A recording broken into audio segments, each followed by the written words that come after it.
Bom dia, galerinha, tudo bem com vocês? Hoje o nosso assunto será sobre música. Gostaria que vocês prestassem bastante atenção em nossa aula. Vamos conhecer um pouco sobre esse gênero? Vamos lá, meus amores!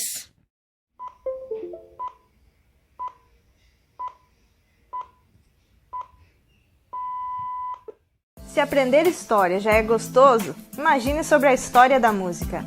Sabe como tudo começou? Então vem comigo e bora aprender junto. A música existe e sempre existiu como produção cultural, pois de acordo com os estudos, desde que o ser humano começou a se organizar em tribos primitivas, a música era parte integrante do cotidiano dessas pessoas. Acredita-se que a música tenha surgido há 50 mil anos atrás, onde as primeiras manifestações tenham sido feitas no continente africano, expandindo-se então pelo mundo com o dispersar da raça humana. A música possui a capacidade estética de traduzir os sentimentos, atitudes e valores culturais de um povo ou nação. A música é uma linguagem local e global. Na pré-história, o ser humano já produzia uma forma de música qual era essencial, pois sua produção cultural era constituída de utensílios utilizados no dia a dia. Portanto, foi na arte que o ser humano viu um campo fértil para projetar seus desejos, medos e outras sensações que fugiam da razão. Diferentes fontes arqueológicas, como pinturas, gravuras e esculturas, apresentam imagens de músicos, instrumentos e dançarinos em ação. No entanto, não é conhecida a forma como esses instrumentos musicais eram produzidos. Das grandes civilizações do mundo antigo, foram encontrados vestígios da existência de instrumentos musicais em diferentes formas de documentos. Os sumérios, que tiveram o auge de sua cultura na bacia Mesopotâmia milhares de anos antes de Cristo, utilizavam em sua liturgia hinos e cantos salmodiados. Acredita-se então que foi uma grande influência às culturas da Babilônia judaica, que mais tarde se instalaram naquela região. A cultura egípcia, por volta de 4.000 anos a.C., alcançou um nível elevado de expressão musical por conta de suas cerimônias religiosas, onde as pessoas utilizavam harpas, percussão, diferentes formas de flautas e também cantavam. Os sacerdotes treinavam os coros para os rituais sagrados nos grandes templos, e era de costume militar a utilização de trompetes e tambores nas solenidades oficiais. Na Ásia, 3.000 anos antes de Cristo, a música se desenvolvia com expressividade nas culturas chinesa e indiana. Os chineses acreditavam no poder mágico da música como um espelho fiel da ordem universal. A cítara era o instrumento mais utilizado pelos músicos chineses. Este era formado por um conjunto de flautas e percussão. A música chinesa utilizava apenas a escala pentatônica. Já na Índia, por volta de 800 anos a.C., a música era considerada extremamente vital. Músicas apresentavam tons e semitons e não utilizavam notas musicais, cujo sistema denominava-se raga. Cada raga é uma série de estruturas melódicas com motivos musicais.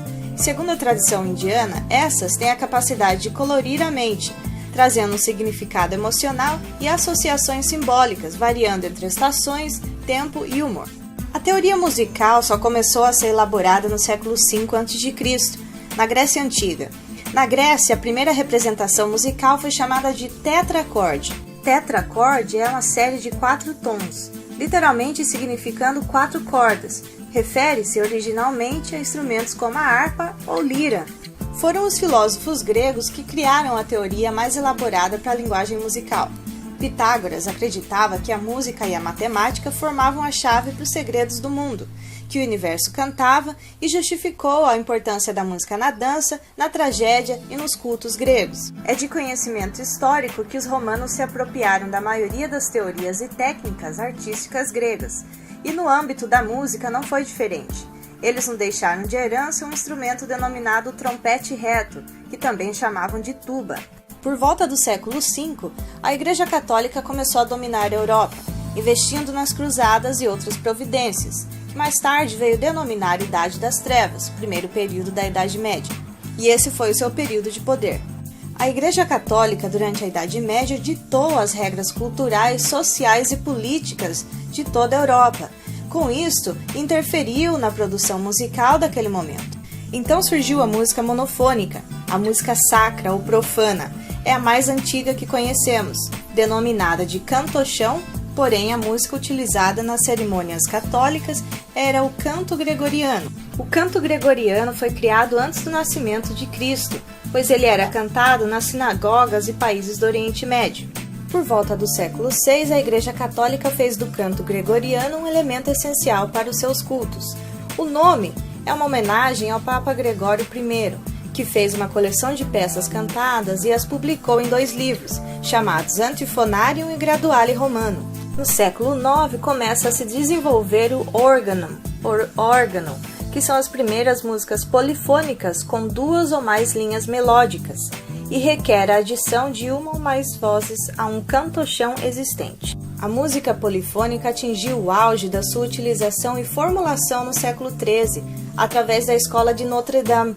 Relaboraram novas partituras do órgão, tendo chegado ao grande compositor Perrotin. Foi então no século XIV que os artistas decidiram compor uma música mais universal, com uma distância das práticas e liturgias da Igreja Católica. Nesse período, era muito comum cantar poemas, poesias, e surgem as seguintes músicas vocais profanas, como a frótula, o lied, o vilâncico e o madrigal.